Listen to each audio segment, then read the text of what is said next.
স্বাগত সবাইকে। তো লাস্ট ক্লাসে আমরা দেখেছিলাম ইনভার্টিং অ্যামপ্লিফায়ার কানেকশন।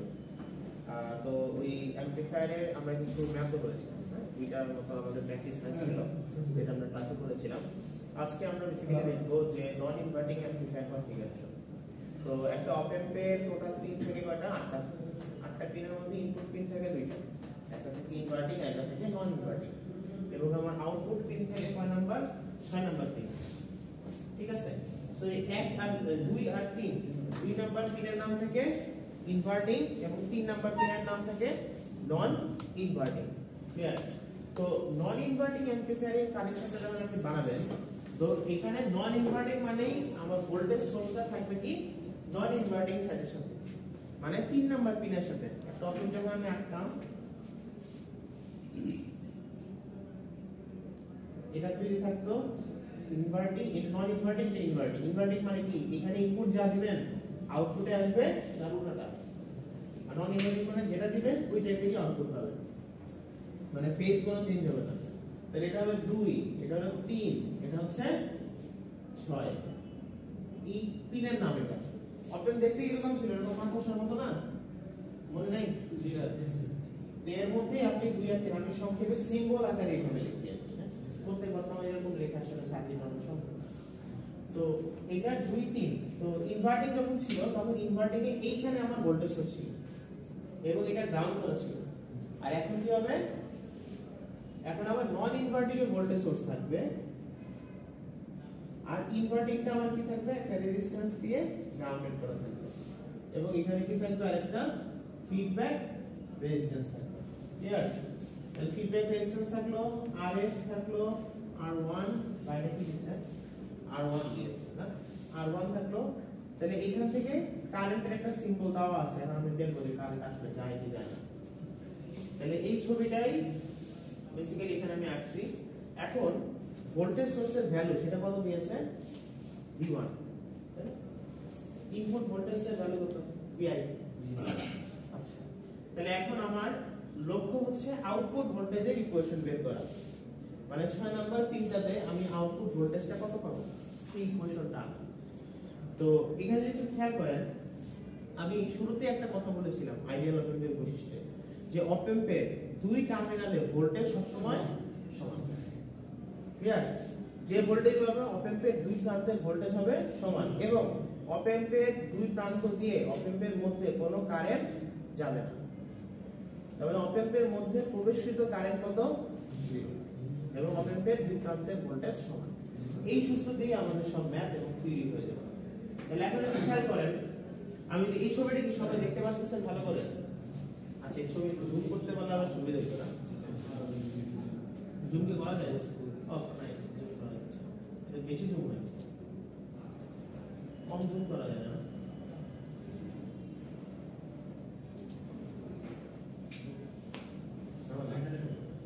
দেখা যায়। আচ্ছা, তাহলে এখন দেখেন আমার নন ইনভার্টিং কানেকশন মানে কি? ভোল্টেজ সোর্স কার সাথে কানেক্টেড? নন ইনভার্টিং এর সাথে। তো নন ইনভার্টিং এর সাথে আমার ভোল্টেজ সোর্স কানেক্টেড গেল। তাহলে এখানে ভোল্টেজের ভ্যালু কত ছিল? Vi। তাহলে এখানে ভোল্টেজের ভ্যালু কত? Vi হবে, মানে ইনপুট ভোল্টেজ। তাহলে এই টার্মিনালে ভোল্টেজ কত? Vi। তাহলে এই টার্মিনালে যদি Vi হয়, এই টার্মিনালে কত হবে? Vi। দুই টার্মিনালে ভোল্টেজ সেম। তাহলে V1 আর V2 যদি সমান হয়, তাহলে এই দুটি কার সমান? Vi এর সমান হবে। ঠিক আছে? তাহলে আমি এখানে আগে লিখে রাখি V1 = V2 = হবে Vi। আচ্ছা, তারপর দেখেন এরপর অপ অ্যাম্পের মধ্যে দিয়ে কোনো কারেন্ট যাচ্ছে না। তাহলে এইখানে যে কারেন্ট আসবে, এই কারেন্টটা এদিক দিয়ে চলে যাবে। এখন আমরা কথা হলো কারেন্ট আসবে কেমনে আসবে? আগে আমি ধরে ভ্যালু নেগেটিভ আসতে পারে, আমি ডিরেকশনটা ধরি, মানে I1 এদিকে গেল, I2 এদিকে গেল এবং এখন অপ অ্যাম্পের মধ্যে দিয়ে কোনো কারেন্ট যাবে না। তাহলে আমি এখান থেকে বলতে পারি যে I1 টা হচ্ছে I2। এখান থেকে কি বলা যায়?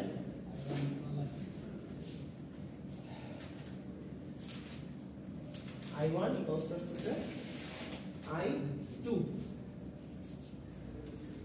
এখন I1 টা কি?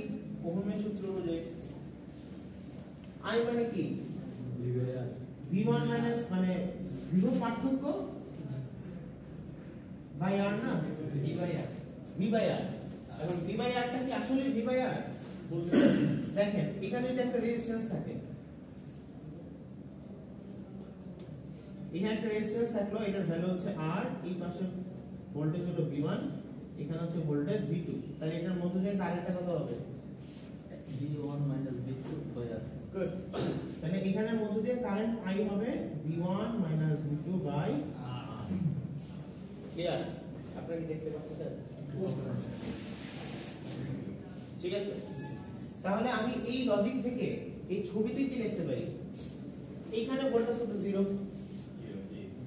তাহলে এখানে 0 minus vi divided by r1 এটা করলে কি i1 পাবো তাহলে এই যে 0 minus v1 divided by r1 এটা করে আমি কি পাবো i1 এবং i2 টা কিভাবে পাবো v1 minus v output divided by rf v1 minus v output divided by rf এটা করে আমি কি পাবো i2 কারেন্ট পাবো ক্লিয়ার পরীক্ষায় আসবে আশা করি এবং এগুলি লিখতে হবে বুঝে গেছে এই ঠিক মতো এগুলো লেখা লাগবে আচ্ছা তো এরপর কি লেখা যায় দেখুন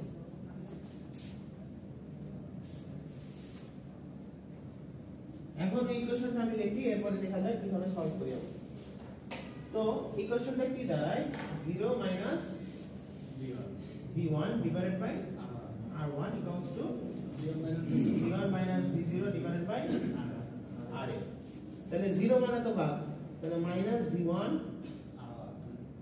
বা vi বাই r1 এরপর এখানে কি আসছে vi minus v0 by rf তাহলে এখন rf কে দুই পাশে আগে পাঠাই minus vi into rf by r1 গেল এরপরে vi মাইনাস v0 আমার উদ্দেশ্য হচ্ছে v0 টা আনা আউটপুট ভোল্টেজের ইকুয়েশনটা তাহলে আমি আউটপুট ভোল্টেজটাকে এখানে আনি আর বাকি সব কিছু ওই পাশে নিয়ে যাই তাহলে এই পাশে আনলে আউটপুট ভোল্টেজটা হয়ে যাবে v আউটপুট ইকুয়ালস টু এই পাশে হয়ে যাচ্ছে v1 sorry vi plus vi into rf by r1 তাহলে এখান থেকে যদি আমি vi টা কমন নেই এখান থেকে vi টা যদি কমন নেই এখানে পাবো 1 plus rf by r1 into vi তাহলে এইটা হবে আমার আউটপুট ইকুয়েশন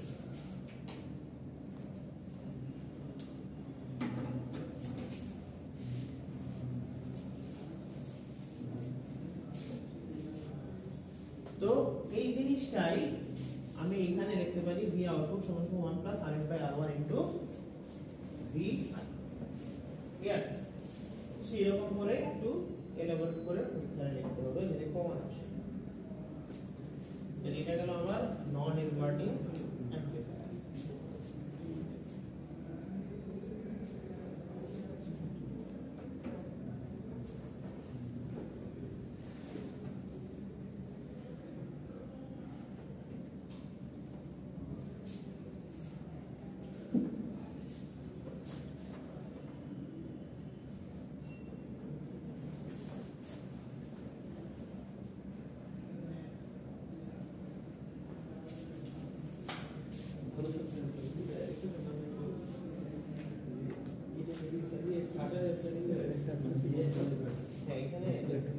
এখানে যে ভোল্টেজটা এই ভোল্টেজটা কত 0 এটা 0 হলে এখানে যে ভোল্টেজটা বা এই পার্টটা এখানে টোটাল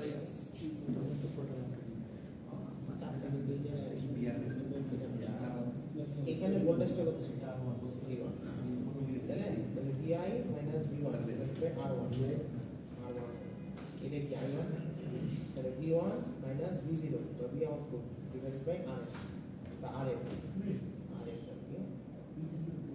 তাহলে সেটা হবে কি তাহলে এখন দেখো v1 এর ভ্যালুটা কত v1 এর ভ্যালু কত সমান না মানে ভ্যালু কত 0 তো v1 0 এটা 0 যখন হয়ে যাবে তাহলে এটা 0 এটা সেটা হবে v1 r1 v0 by r এটা মাইনাস থাকবে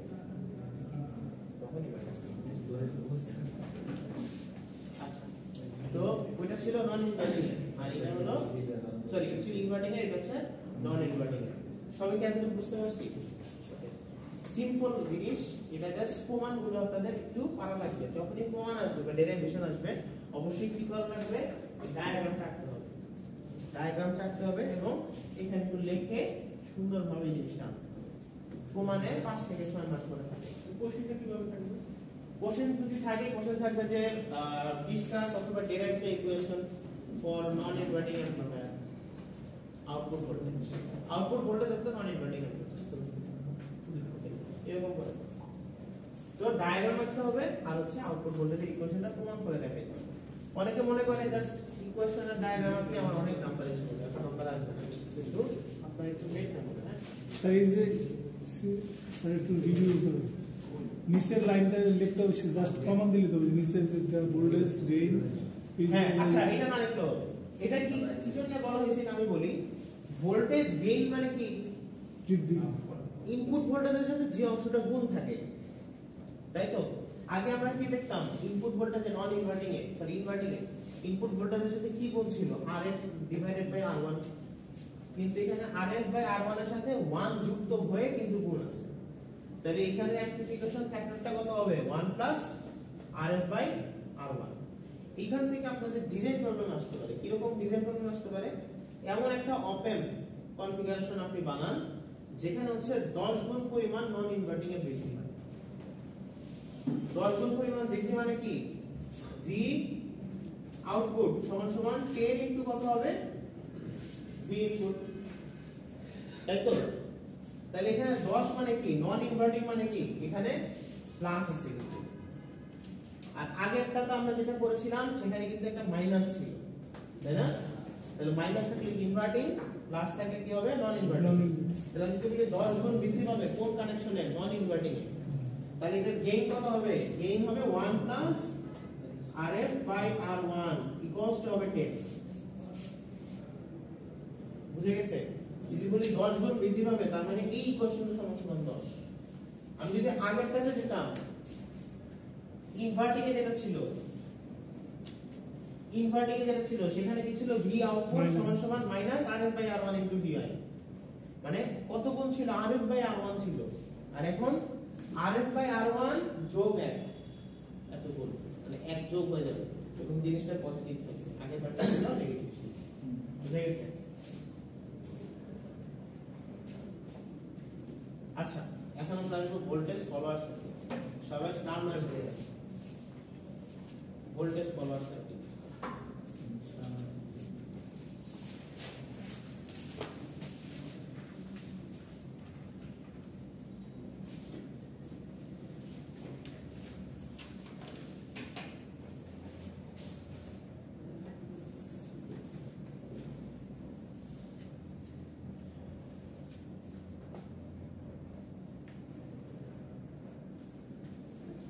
ভোল্টেজ ফলোয়ার সার্কিট। তো ভোল্টেজ ফলোয়ার সার্কিটটা কি? একটু আগে আমরা যে অপ অ্যাম্পটা এঁকেছিলাম, আপনাদের সবাই আছিলেন খাতায়? আপনারা আগে নাই? আইতেন যা লেখাচ্ছি ক্লাসে লিখবেন, দেখবেন পরীক্ষার আগে বলে দেখলে আবার ভালো। তো নন ইনভার্টিং এ কি ছিল জানেন? আমি এইখানে RF এর জায়গায় যদি কোনো রেজিস্ট্যান্স না দেই তাহলে দেখতে কি রকম হবে? RF এর জায়গায় কোনো রেজিস্ট্যান্স দিলাম এবং এইখানের যে প্রান্তটা এটাকে আমি কেটে দিলাম, মানে ইনপুট এই দুটার সাথে কোনো কানেকশন থাকতেছে না।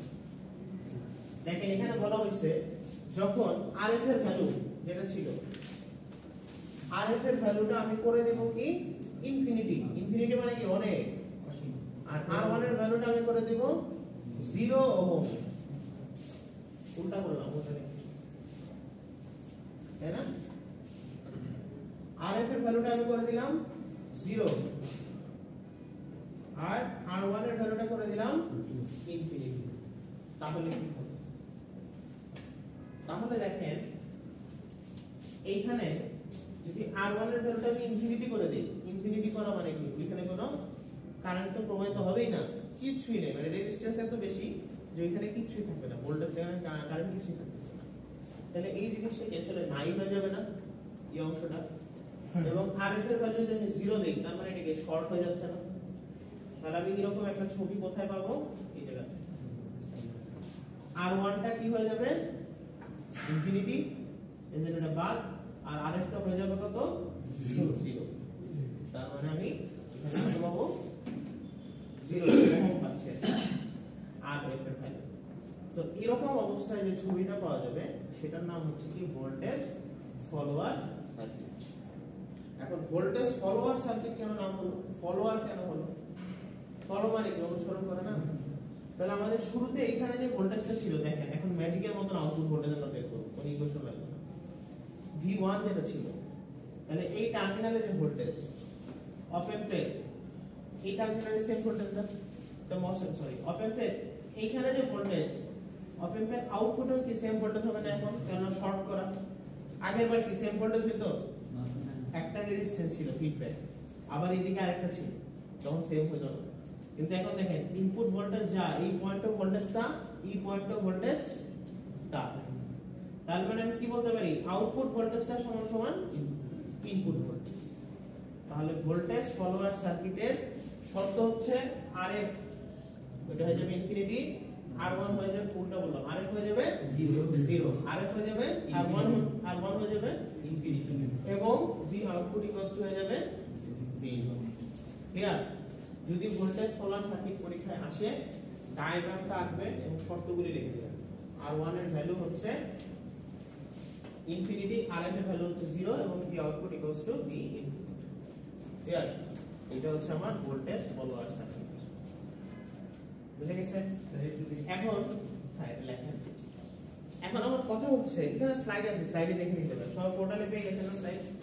সরি, ভিডিও সিলেবাস ছিল পুরোটাই। ওকে, তো এখন আমার কথা হচ্ছে ভোল্টেজ ফলোয়ার সার্কিট আমি ইনপুট যা দিলাম আউটপুট তাই পেলাম, আমার লাভ কি? কি লাভ? কে বলতে পারবেন?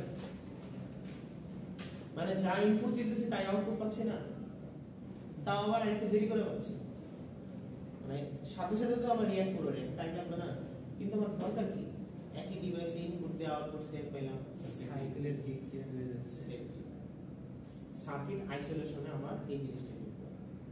মানে আপনি বড় বড় দুইটা সার্কিট নিছেন, একটা ইনপুট সরি একটা আউটপুট দিয়ে আরেকটা ইনপুট দিছেন, তাহলে বড় সার্কিট মেইনটেইন করার চেয়ে বড় সার্কিটের আউটপুটটা যদি একটা এখানে দেন, এখান থেকে আউটপুটটা যদি আরেকটা দেন, তাহলে যদি বড় কোনো প্রবলেম হয় তাহলে আপনি এই ডিভাইসটা সরালে দুইটা কি আইসোলেটেড হয়ে যাচ্ছে না? আর যদি একসাথে কানেক্টেড থাকে তখন কি হবে? আইসোলেট করাটা একটু ঝামেলা হবে। এই জন্য হচ্ছে বেসিক্যালি সার্কিট আইসোলেশন ইউজগুলির জন্য এই ভোল্টেজ ফলোয়ার সার্কিট ইউজ করে। এছাড়া আরো অনেক ইউজ আছে, আরো অনেক জায়গায় ইনস্ট্রুমেন্টাল অ্যাম্পলিফায়ার মেকিং এ আরো অনেক জায়গায় ইউজ আছে, কিন্তু বেসিক্যালি এই জন্যই করা হয় যে একটু স্টেবিলাইজ এবং সেফটির জন্য। ওকে, আইসোলেশন পাওয়া যায় না। ওকে, তো ভোল্টেজ ফলোয়ার সার্কিটের ডায়াগ্রাম এবং এটার কন্ডিশনটা অবশ্যই করা লাগবে। ওকে, এরপর last topic summing amplifier. Summing amplifier 1 minute পড়বো, নেক্সট ক্লাসে এটা প্রমাণটা করব। এটার প্রমাণের চেয়ে ম্যাথ ইম্পর্টেন্ট বেশি সামিং অ্যাম্পলিফায়ারের। আচ্ছা, প্রমাণ ইম্পর্টেন্ট, প্রমাণের চেয়ে ম্যাথ বেশি ইম্পর্টেন্ট। ও স্যার, যে একটা দিলে ভালো হয়, দুইটা করে দিলে তো, হ্যাঁ, মানে দুইটা যদি বলেন তাহলে তো আমাদের এমনি ঝামেলা হয়েছে। ম্যাথ তো ম্যাথই, এই সূত্র, মানে এই সূত্র এই ম্যাথ সূত্রই করা লাগবে ম্যাথ। তো, খালি ভ্যালু থাকলে হবে না, তাই না? এবং থিওরি তো লাগবে, আর একটু মাথা খাটানো লাগবে, কিন্তু এরকম না দেখো আমাদের কঠিন বসে আসছে, জাস্ট নরমাল, জাস্ট লাইক এই টাইপেরই কথা। তো এরপরে যেটা হচ্ছে summing amplifier. Summing amplifier next ক্লাসে দেখো, কোনো সমস্যা নাই। সামিং অ্যাম্পলিফায়ারের একটা কাজ বলি, আপনার এই কনফিগারেশনটা কার সাথে মিলে বলেন তো? ইনভার্টিং নাকি নন ইনভার্টিং? কে বলতে পারবে? কেন ইনভার্টিং? নন ইনভার্টিং এ কোনো সোর্স নাই। ইনভার্টিং এ কি আছে? আমার সব সোর্স আছে। তাহলে এটা বেসিক্যালি একটা নন ইনভার্টিং কানেকশন, কিন্তু এখানে ইনপুট রেজিস্ট্যান্স কয়টা? তিনটা। আগে কয়টা ছিল? একটা। তাহলে আগে একটা ছিল, এখন হয়ে গেছে তিনটা। তাহলে তিনটা এখন সে কি করবে? প্যারালাল অবস্থায় থাকা মানে সেরকম করে তিনটা যোগ করবে। বুঝে গেছে?